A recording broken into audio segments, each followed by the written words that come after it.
Welcome to the Ninja X Show. Today's topic, game cheat devices. When it comes to console gaming, cheat devices are a whole lot of fun to use. The most well-known of these cheat devices are the Game Genie and the Game Shark.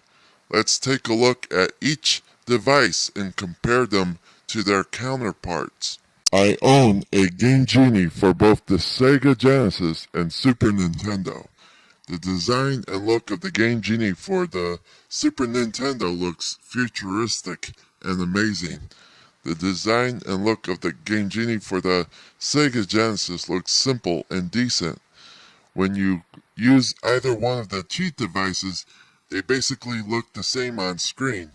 You just manually enter cheat codes and play.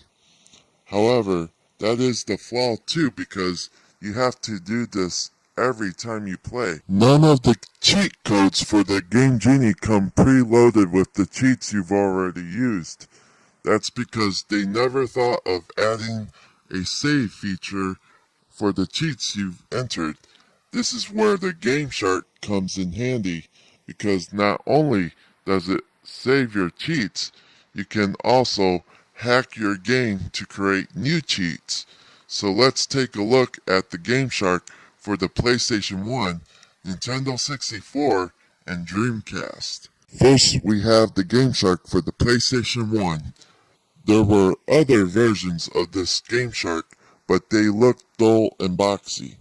There are newer ones that comes with a disc and a memory card shaped Game Shark. The one I own has curves and a PC port in the back. However, I put electrical tape over it because I had no use for it.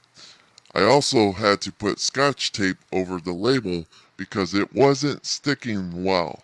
The interface of the PlayStation 1 Game Shark Pro gives you many options, such as changing the background.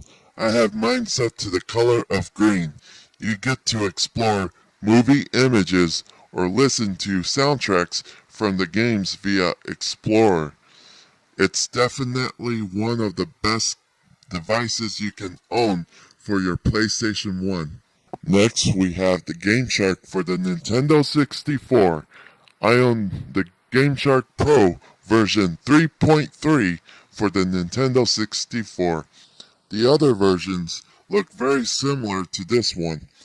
The only difference is that this one has a PC port on the back. However, I didn't feel like putting electrical tape on the back of this one.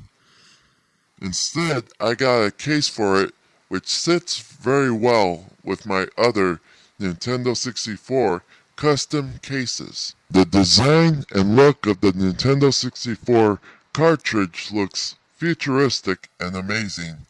The interface for the Nintendo 64 Game Shark is similar to the PlayStation 1 counterpart. However, if you wanted to hack your own codes, you needed a Nintendo 64 expansion pack. I have no need for this, however, because I can look up any code I want on the internet, which allows me to enter these codes quickly and manually. Next, we have the Game Shark for the Sega Dreamcast. This originally came with a VHS tape, which I no longer have. However, I still have the disc to run this, so that I can enter codes and save. The only drawback to this is that I need a working internal battery on the Sega Dreamcast, because unfortunately the Dreamcast doesn't work properly when the battery is dead. I have to install a new one and solder the replacement battery holder in. So without a working battery, this Game Shark is useless, but it does double as a memory card, which is why I kept it.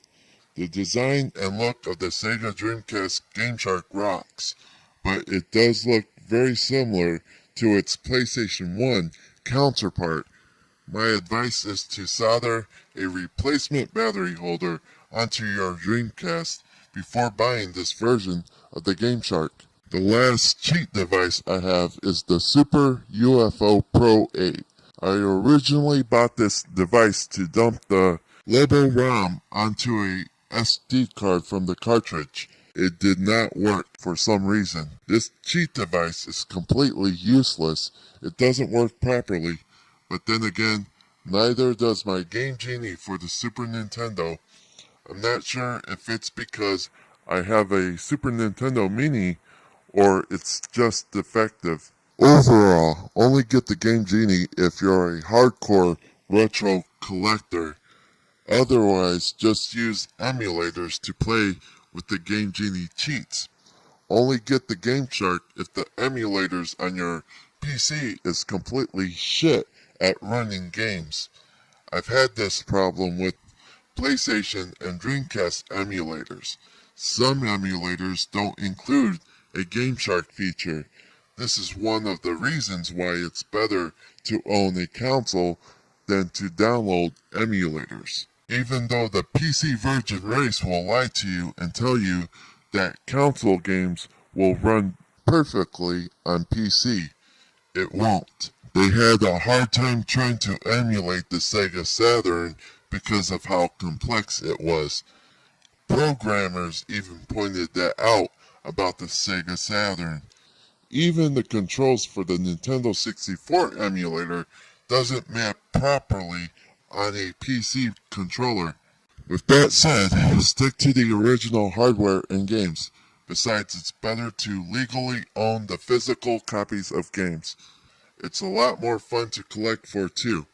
Just like it was fun for me to collect this rare cheat code book on eBay. It has a lot of codes for the Sega Genesis and Super Nintendo to try out. That's all I have to say.